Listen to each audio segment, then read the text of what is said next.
देखो यार, मोदी है ना हर चीज के जवाब ना बखूबी देबर जानते।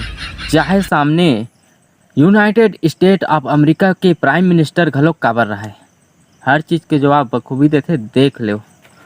As the great religious teacher Swami Vivekanand once said. NANI?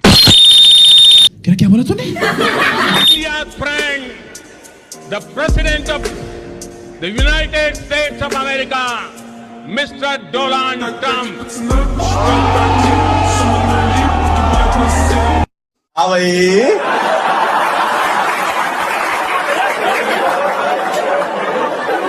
कैसी लगी? आगे स्वाद? ओकरे से बोलता हूँ मोदी ला ना कब हल्का में नहीं लेना चाहिए। तो संगवारी हो, आप मतलब ये वीडियो कैसे लगी? अच्छा लगी सो तो आप